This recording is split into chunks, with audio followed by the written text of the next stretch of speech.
تفسیر القرآن آج کا سبق سورۃ المائدہ آیت نمبر 7 اور 8۔ اعوذ باللہ من الشیطان الرجیم، بسم اللہ الرحمن الرحیم۔ وَاذْكُرُوا نِعْمَةَ اللَّهِ عَلَيْكُمْ وَمِيثَاقَهُ الَّذِي وَاثَقَكُم بِهِ إِذْ قُلْتُمْ سَمِعْنَا وَأَطَعْنَا وَاتَّقُوا اللَّهَ إِنَّ اللَّهَ عَلِيمٌ بِذَاتِ الصُّدُورِ۔ يَا أَيُّهَا الَّذِينَ آمَنُوا كُونُوا قَوَّامِينَ لِلَّهِ شُهَدَاءَ بِالْقِسْطِ وَلَا يَجْرِمَنَّكُمْ شَنَآنُ قَوْمٍ عَلَىٰ أَلَّا تَعْدِلُوا اعْدِلُوا هُوَ أَقْرَبُ لِلتَّقْوَىٰ وَاتَّقُوا اللَّهَ إِنَّ اللَّهَ خَبِيرٌ بِمَا تَعْمَلُونَ۔ ترجمہ: اللہ نے تم پر جو انعام فرمایا ہے اسے اور اس عہد کو یاد رکھو جو اس نے تم سے لیا تھا جب تم نے کہا تھا کہ ہم نے اللہ کے احکام کو اچھی طرح سن لیا ہے اور اطاعت قبول کر لی ہے، اور اللہ سے ڈرتے رہو۔ اللہ یقیناً سینوں کے بھید سے پوری طرح باخبر ہے۔ اے ایمان والو، ایسے بن جاؤ کہ اللہ کے احکام کی پابندی کے لیے ہر وقت تیار رہو اور انصاف کی گواہی دینے والے ہو، اور کسی قوم کی دشمنی تمہیں اس بات پر آمادہ نہ کرے کہ تم ناانصافی کرو۔ انصاف سے کام لو، یہی طریقہ تقویٰ سے قریب تر ہے، اور اللہ سے ڈرتے رہو۔ اللہ یقیناً تمہارے تمام کاموں سے پوری طرح باخبر ہے۔ اس آیت میں سب سے پہلے ارشاد فرمایا وَاذْكُرُوا نِعْمَةَ اللَّهِ عَلَيْكُمْ، کہ اللہ تعالیٰ کی نعمتوں کو یاد کرو جس سے اس نے تمہیں نوازا ہے۔ یہ نعمتیں ظاہری بھی ہیں اور باطنی بھی، جسمانی بھی ہیں اور روحانی بھی۔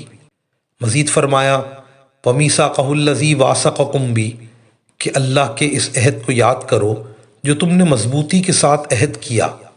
چونکہ ہر مسلمان جب توحید اور رسالت پر ایمان لانے کا اقرار کرتا ہے اور ہر بات کے ماننے اور ہر حکم کے تسلیم کرنے کا اعلان کر دیتا ہے، اس لیے میثاق مذکور سے تمام مسلمانوں کا توحید و رسالت کا اقرار اور اعلان مراد لینا ہے، اور یہ اقرار ہی پختہ عہد ہے۔ آخر میں فرمایا واتقوا اللہ، کہ اللہ سے ڈرو، اس کی نعمتوں کو بھول نہ جاؤ، اور اس سے جو پختہ عہد کیا اسے نہ توڑو۔ ان اللہ علیم بذات الصدور، بے شک اللہ تعالیٰ سینوں کے اندر کی چیزوں کو جانتا ہے، اور دلوں کے ارادوں اور نیتوں کی بھی اسے خبر ہے۔ وہ حساب لے گا اور بدلہ دے گا۔ اس کے بعد فرمایا یا ایھا الذین آمنوا کونوا قوامین للہ شہداء بالقسط ولا یجرمنکم شنآن قوم علی الا تعدلوا، یعنی ہو جاؤ اچھی طرح سے کھڑے ہو جانے والے اللہ کے لیے، گواہی دینے والے انصاف کے ساتھ، اور تمہیں کسی قوم کا بغض ہرگز اس بات پر آمادہ نہ کرے کہ تم انصاف نہ کرو۔ بات یہ ہے کہ انسان کو عدل و انصاف سے اور سچی گواہی دینے سے روکنے والی دو چیزیں ہوتی ہیں، ایک تو اپنا نفس اور اپنے قرابت داروں اور دوستوں کی طرفداری، اور دوسرے کسی قوم کی دشمنی۔ سورہ نساء میں جس بات کی طرف توجہ دلائی وہ یہ ہے کہ اپنی جانوں اور رشتہ داروں کی رعایت کر کے سچی گواہی سے نہ رکنا، اور عدل و انصاف کو اپنے ہاتھ سے نہ جانے دینا۔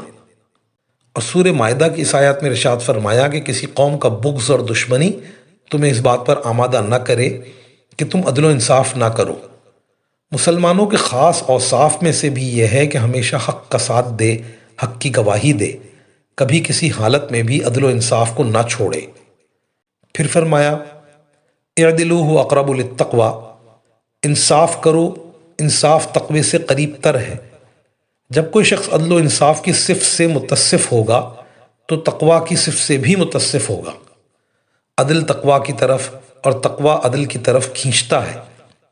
پھر فرمایا واتقوا اللہ ان اللہ خبیر بما تعملون، کہ قیامت کی پیشی کا دھیان رکھو، اللہ تعالیٰ تمہارے سب کاموں سے باخبر ہے۔ وآخر دعوانا ان الحمد للہ رب العالمین۔